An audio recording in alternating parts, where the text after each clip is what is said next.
आजादी के जहां हम अमृतकाल मना रहे हैं, वहीं उत्तर प्रदेश के अंदर एक अलग तरह का सामंतवाद है। जब माननीय अखिलेश यादव जी थे तो छात्रों को लैपटॉप दिए जा रहे थे और आज मधुशालाएं दी जा रही हैं। इसीलिए हमारे नेता आरडी अखिलेश यादव जी, जिनको पूरा देश पीढ़ी के नायक के तौर पे जानता है, उन्होंने घोषणा कर दी है अगर सरकार स्कूल बंद करेगी तो हम पीढ़ी पाठशाला चलाकर उत्तर प्रदेश के गरीबों को शिक्षा देने का काम करेंगे और हम लोग आंदोलन के रास्ते पर जाएंगे, लेकिन स्कूल बंद नहीं होने देंगे। मैं उत्तर प्रदेश सरकार द्वारा 5000 सरकारी स्कूल को बंद किए जाने का निर्णय को विरोध करती हूँ।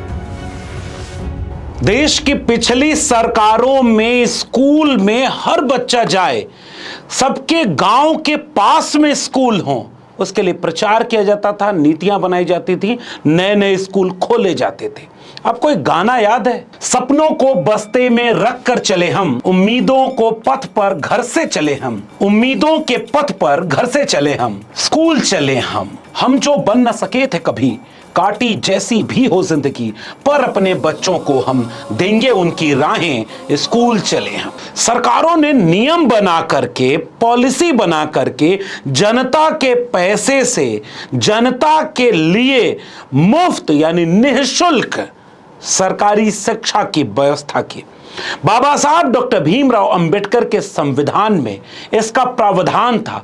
बाद में राइट टू एजुकेशन एक्ट बना करके सरकारें चाहती थी कि हर हाथ में कलम और किताब पहुंचे, गरीब, कमजोर, मजलूम, हाशिए पर ढकेल दिए गए समाज के बच्चे भी स्कूल जा सकें, इसलिए उनके गांव में स्कूल, उनके घर के पास में स्कूल और नए नए स्कूल खोले जा रहे थे।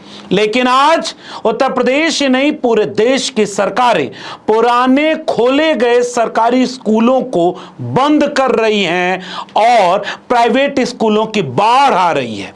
यानी जिसकी जेब में पैसा है उसके बच्चे अच्छी शिक्षा पाएंगे, फिर अच्छी नौकरी पाएंगे, फिर अच्छी जिंदगी जिएंगे। और अगर आपके बच्चे गरीब पैदा हो गए, हाशिए के समाज में ढकेले गए तबके से आते हैं, दलित हैं, पिछड़े हैं, किसान मजदूर हैं, किसी सुदूर इलाके में रहते हैं जहां सड़क नहीं, पानी नहीं, बिजली नहीं, तो आपके बच्चे अभिशप्त हैं कि न उन्हें शिक्षा मिलेगी, न अच्छी नौकरी मिलेगी, फिर वो भीड़ बन करके अनपढ़ बेरोजगार बनेंगे। ये सवाल केवल उत्तर प्रदेश का नहीं, पूरे देश का है कि लाखों सरकारी स्कूल बंद हो चुके हैं और जो नहीं बंद हुए थे उनको कैसे बंद किया जा रहा है। राजस्थान में पिछले दिनों एक सरकारी स्कूल झालावाड़ में जब गिरा तो उसके बाद शिक्षा मंत्री ने यह बयान दिया कि हमारे पास पैसा नहीं है तो क्या हम अपने घर से लगा करके स्कूलों की इमारतें ठीक कराएं। उसी राजस्थान में नया बजट जारी हुआ है और करोड़ों रुपया मंदिरों के पुनरुद्धार और जीर्णोद्धार के नाम पर खर्च किया जाएगा। फैसला आपको करना है कि वहां मंदिर चाहिए या सरकारी स्कूल चाहिए। उत्तर प्रदेश तो सबसे आगे, 26,000 से ज्यादा सरकारी स्कूल उत्तर प्रदेश में पिछले 4, 5, 6 सालों में बंद हो गए और 27,000 से ज्यादा बंद होने जा रहे हैं। 5,000 से ज्यादा मर्जर किए जा चुके हैं और इतने स्कूलों के बंद करने के बाद उत्तर प्रदेश सरकार गांव-गांव में ठेका खोलेगा, कंपोजिट ठेका। 27,000 से ज्यादा नए लाइसेंस दिए गए हैं, यानी एक ही ठेके पर देसी दारू और अंग्रेजी दारू सब मिलेगी। ये सामान्य परिस्थितियां नहीं है। उत्तर प्रदेश के जिन इलाकों से मर्जर या पेयरिंग के नाम पर स्कूल बंद कर दिए गए, अब रिपोर्ट आ रही है कि उन जगहों से बच्चे पढ़ाई छोड़ रहे हैं। अभिभावक आक्रोशित हैं, नाराज हैं, वे परेशान हैं कि उनके छोटे छोटे बच्चे 2 किलोमीटर से लेकर 5 किलोमीटर दूर किसी सरकारी स्कूल में कैसे जाएंगे जिसमें उनके गांव का स्कूल मर्ज कर दिया गया है। कहीं रास्ता नहीं है तो कहीं सुरक्षा नहीं है, कहीं शिक्षा नहीं है तो कहीं सारी सुविधाएं होने के बावजूद घर में कोई व्यक्ति नहीं है कि उतना दूर उन्हें बच्चों को ले जाने और ले आने आए। लेकिन उन गरीबों, कमजोरों, हाशिए पर ढकेल दिए गए बहुजनों की आवाज को कौन सुन रहा है? लेकिन सड़क की आवाज को संसद में गुलजार किया समाजवादी पार्टी के कई सांसदों ने एक साथ। और आज का दिन शिक्षा के, स्कूल बचाने के, उन गरीब कमजोर लोगों के बच्चों में कलम और किताब पहुंचाने के नाम रहा। इस बातचीत की शुरुआत में नरेश उत्तम पटेल जो कि फतेहपुर से सांसद हैं, पुराने समाजवादी नेता हैं, बहुत धारदार तरीके से अपनी बात रखते हुए कहा, एक गंभीर, संवेदनशील और जन विरोधी फैसला है और इस फैसले ने यह साबित किया है कि गांव-गांव दारू की दुकान और गांव का सरकारी स्कूल बंद किया जाना। इससे आगे जाकर के वो सुझाव देते हुए नरेश उत्तम पटेल क्या कह रहे हैं, सुनिएगा। सभापति महोदय, मैं आपके माध्यम से सरकार का ध्यान एक गंभीर, संवेदनशील और जन विरोधी निर्णय की ओर खींचना चाहता हूं। उत्तर प्रदेश में परिषदीय विद्यालयों को कम छात्र संख्या के आधार पर जोड़ा जा रहा है और बंद किया जा रहा है। बच्चों से शिक्षा छीनी जा रही है। सरकार का एक तरफ शिक्षा को हर बच्चे को मौलिक अधिकार बताती है, दूसरी तरफ गांव के स्कूलों को मर्ज करके बच्चों को 2-2, 3-3 किलोमीटर दूर भेजने की साजिश की जा रही है। क्या यही नया भारत है, जहां शराब के ठेके गांव-गांव खोले जा रहे हैं लेकिन स्कूलों को गांव से हटाया जा रहा है? मनोहर, शराब की दुकानें पास-पास और स्कूल दूर, क्या यही है आपकी प्राथमिकता? उसके बाद उत्तर प्रदेश की समाजवादी पार्टी के आंवला लोकसभा क्षेत्र से सांसद नीरज मौर्य ने अपनी बात कही। बाबा साहब डॉक्टर भीमराव अंबेडकर को याद करते हुए सांसद नीरज मौर्य ये कहते हुए अपनी बात शुरू करते हैं कि शिक्षा वो शेरनी का दूध है, उसे जो पिएगा वो दहाड़ेगा। डॉक्टर बाबा साहब अंबेडकर ने कहा था कि शिक्षा शेरनी का वो दूध है, जो पिएगा वो दहाड़ेगा। लेकिन बहुत अफसोस के साथ कहना पड़ रहा है कि उत्तर प्रदेश के अंदर सरकारी स्कूलों की दुर्दशा है और सरकारी स्कूलों को बंद किया जा रहा है। मान्यवर, हम जिस क्षेत्र से आते हैं, आंवला लोकसभा से, आंवला लोकसभा ग्रामीण क्षेत्र की लोकसभा है। ग्रामीण क्षेत्रों में पढ़ाई के लिए, बच्चों के लिए अच्छे स्कूल नहीं है, बच्चों को अच्छी शिक्षा कैसे मिले इसकी कोई व्यवस्था नहीं है। और दूसरी तरफ एक नारा दिया जा रहा है कि सब पढ़े सब बढ़े। और नीरज मौर्य ने इस बात को उठाते हुए कहा कि उत्तर प्रदेश में अखिलेश यादव की पहले जब सरकार थी तो वो सबको लैपटॉप दे रही थी और आज की सरकार गांव-गांव में मधुशाला दे रही है, ठेका खोल रही है। उत्तर प्रदेश में जब माननीय अखिलेश यादव जी थे तो छात्रों को लैपटॉप दिए जा रहे थे और आज मधुशालाएं दी जा रही हैं। गांव के गरीब कमजोर लोग कैसे शिक्षा पाएंगे? इसी सदन से आरटीई और तमाम शिक्षा के प्रावधान पास किए गए, उत्तर प्रदेश सरकार उनकी अवहेलना कर रही है, इस पर रोक लगाई जानी चाहिए। सुनिए नीरज मौर्य सांसद आंवला को। इसी लोकसभा ने राइट टू एजुकेशन पास किया, इसी लोकसभा ने शिक्षा का अधिकार सबको दिया, लेकिन आज शिक्षा का अधिकार छीना जा रहा है। इसलिए मैं आपके माध्यम से सरकार से मांग करता हूं कि सरकार उत्तर प्रदेश के स्कूलों को बंद न करे, बल्कि हमारे क्षेत्र में सरकारी केंद्रीय विद्यालय या नवोदय विद्यालय की स्थापना करे, जिससे कि सबको शिक्षा का अधिकार मिले। उसके बाद समाजवादी पार्टी के तेज तर्रार सांसद, सामाजिक न्याय की बुलंद आवाज और देश भर में शिक्षा से लेकर के सामाजिक न्याय के हर मसले पर अपनी राय रखने वाले धर्मेंद्र यादव, जो कि आजमगढ़ से सांसद हैं, उन्होंने अपनी बात रखी। धर्मेंद्र यादव को सुने, उससे पहले मैं चाहता हूं कि दो और सांसदों को आप सुन लें जिन्होंने इसी मसले पर सदन में अपनी बात रखी। श्रावस्ती से सांसद राम शिरोमणि वर्मा और अंबेडकर नगर से सांसद लालजी वर्मा ने भी स्कूलों के बंद किए जाने के इस फैसले को जन विरोधी, पिछड़ा दलित विरोधी और खतरनाक फैसला बताते हुए अपनी बात रखी। सुनिए इन दोनों सांसदों को। महोदया, हमारा जो शिक्षा का अधिनियम है, निःशुल्क और अनिवार्य बाल शिक्षा अधिकार अधिनियम 2009, इसके साथ साथ संविधान के अनुच्छेद 21A के अंतर्गत देश के प्रत्येक 6 वर्ष से 14 वर्ष तक के बच्चों को निःशुल्क शिक्षा की व्यवस्था करने का काम किया गया।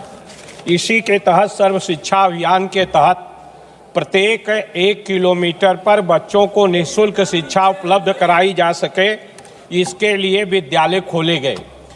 केंद्र सरकार के और प्रदेश सरकार के सहयोग से विद्यालय खोले गए, लेकिन उसके बाद उत्तर प्रदेश बाबा साहब भीमराव अंबेडकर ने भी शिक्षा के इस महत्व को समझते हुए संविधान में उन्होंने व्यवस्था करने का काम किया था 45 में, अनुच्छेद 45 में। लेकिन आज उत्तर प्रदेश में लाखों लाख विद्यालय जो प्राइमरी विद्यालय हैं वो बंद किए जा रहे हैं, जिससे गरीब बच्चों की पढ़ाई कमजोर होगी, नहीं पढ़ पाएंगे। साथ साथ जो वहाँ पर कार्यरत रसोइया हैं उनका भी रोजगार छिनेगा, शिक्षा मित्र का रोजगार छिनेगा। इसलिए आपके माध्यम से मैं ये मांग करता हूँ माननीय श्री नरेश उत्तम जी, माननीय धर्मेंद्र यादव जी के साथ अपने को जोड़ते हुए मैं ये मांग करता हूं कि उन प्रदेश केंद्र की सरकार ये सुनिश्चित करे कि उत्तर प्रदेश में वो विद्यालय बंद न किए जाए। आपके माध्यम से केंद्र सरकार एवं उत्तर प्रदेश सरकार का ध्यान एक अत्यंत गंभीर मुद्दे पर दिलाना चाहता हूं। महोदय, उत्तर प्रदेश में स्कूल मर्जर पॉलिसी के नाम पर प्रदेश सरकार द्वारा कई हजार विद्यालयों के अंधाधुंध बंदी की जा रही है, जिससे प्रदेश के करीब छोटे छोटे बच्चियों की शिक्षा के साथ साथ हजारों परिवारों की रोजी रोटी खतरे में पड़ गई है। इससे करीब 3.5 लाख बच्चियां प्रभावित हो रही हैं। प्रदेश के लाखों गरीब मजदूर, किसान और ग्रामीण के बच्चियां का भविष्य अंधेरे में डालने का काम प्रदेश सरकार कर रही है। उत्तर प्रदेश में करीब 5000 विद्यालय बंद हो गए हैं। बच्चों की शिक्षा और उनकी सुरक्षा का सवाल है, जिससे पूरे प्रदेश में विरोध और जन आक्रोश है। और उसके बाद सुनिए धर्मेंद्र यादव को, और यहां से एक पैगाम है कि ये स्कूलों के बंद किए जाने का फैसला कितना खतरनाक है। कितने स्कूल बंद कर दिए गए, कितने बंद किए जा रहे हैं और कितने बंद किए जाएंगे और कितने दारू के ठेके खुलेंगे।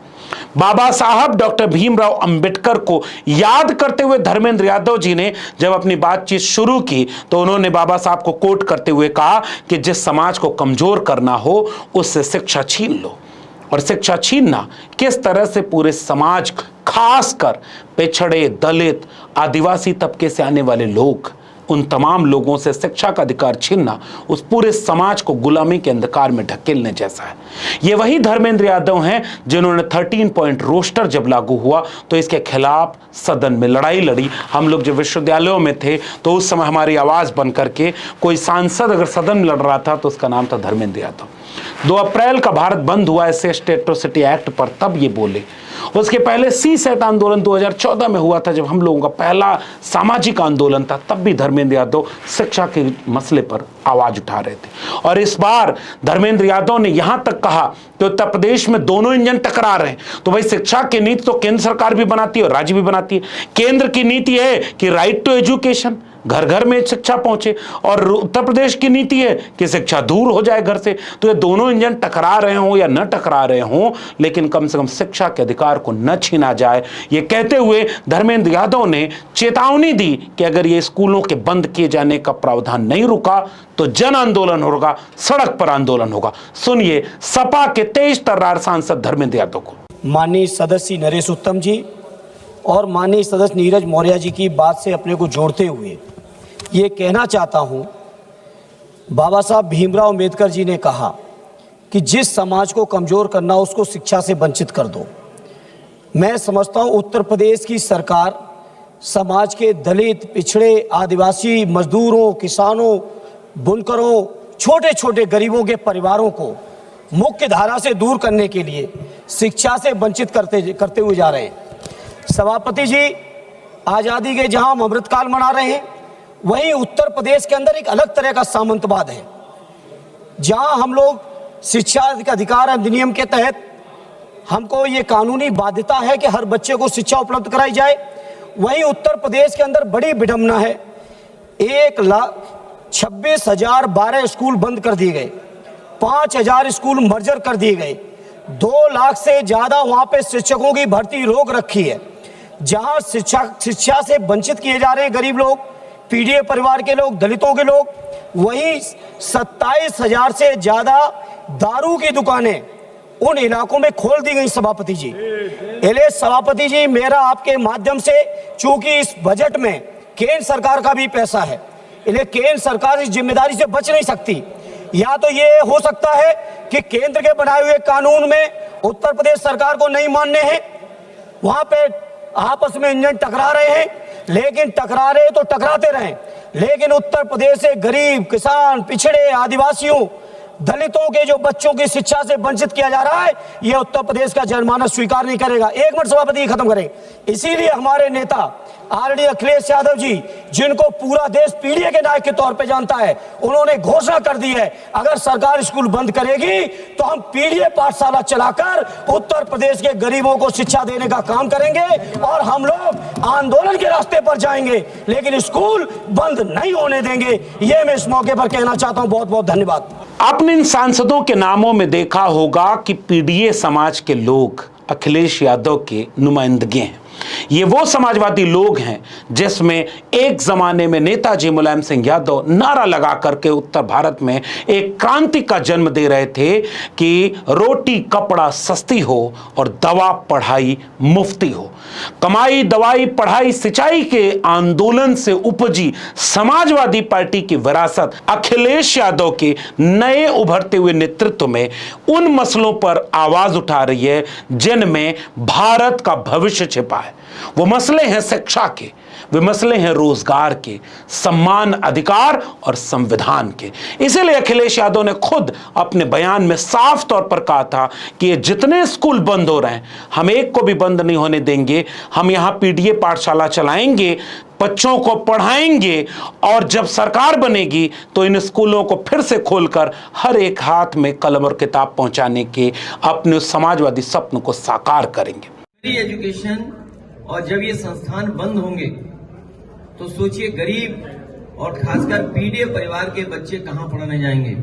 हम अपने समाजवादी साथियों से कहेंगे कि एक एक गांव में टीम बनाएं, अपने जो पढ़े लिखे नौजवान हैं, पार्टी के समर्थक हैं या रिटायर्ड शिक्षक हैं, मैं उन सब से निवेदन करूंगा कि पीडीए पाठशाला बना करके उन बच्चों को पढ़ाने का काम करें, उन बच्चों के भविष्य को सुधारने का काम करें। हम लोग बच्चों की पढ़ाई को खत्म नहीं होने देंगे, उनकी पढ़ाई को रुकने नहीं देंगे। हम समाजवादी लोग मिल करके पीडीए पाठशाला चला करके बच्चों की पढ़ाई कराने का काम करेंगे। अखिलेश यादव के इस बयान के बाद उन तमाम समाजवादी लोगों की तस्वीरें आने लगी जिन्होंने अपने गांव-गांव में उन बच्चों को पढ़ाना शुरू कर दिया जो स्कूल जाने से वंचित रह गए थे। मैं उम्मीद करता हूं कि पाठशालाएं चलेंगी और जब खुद न पढ़ा पाएं तो किसी और को कह दें वो पढ़ाए और स्कूल का ये क्रांति का रथ आगे बढ़ता चले। आम आदमी पार्टी के संजय सिंह ने भी लगातार गांव-गांव जा करके इस अभियान को जन आंदोलन बनाने में महत्वपूर्ण भूमिका निभाई, लेकिन समाजवादी पार्टी ने देश के संसद में खड़े होकर आज के दिन पूरे जोर शोर से शिक्षा के इस सवाल को एक जन आंदोलन बनाने की शुरुआत कर दी है। मैं उम्मीद करता हूं कि बेसिक शिक्षा की तरफ से जो नोटिस आ रही है कि जो सरप्लस हो रहे हैं टीचर उन्हें दूसरी जगह भेज करके समायोजित किया जा रहा है, तो शिक्षक की वैकेंसी खत्म, रसोइये की वैकेंसी खत्म, आंगनवाड़ी की वैकेंसी खत्म, सफाई कर्मी की वैकेंसी खत्म और जो स्कूलों की इमारत और जमीन बचेगी उसे किसी अपने दोस्त के नाम बेच दिया जाएगा। फिर आने वाले दिनों में जिसकी जेब में पैसा होगा उसी को अच्छे स्कूल मिलेंगे। ऐसे में कैसे सब पढ़ें और सब बढ़ें, और पढ़ेगा इंडिया तो आगे बढ़ेगा इंडिया, कैसे संभव है?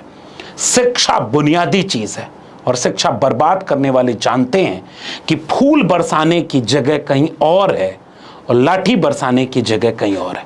शिक्षित व्यक्ति 69,000 शिक्षक भर्ती के आरक्षण घोटाले पर सवाल करता है। शिक्षित व्यक्ति अपने रोजगार पर सवाल करता है, वैज्ञानिक चेतना से संपन्न होता है, हक अधिकार को लेकर के सजग होता है।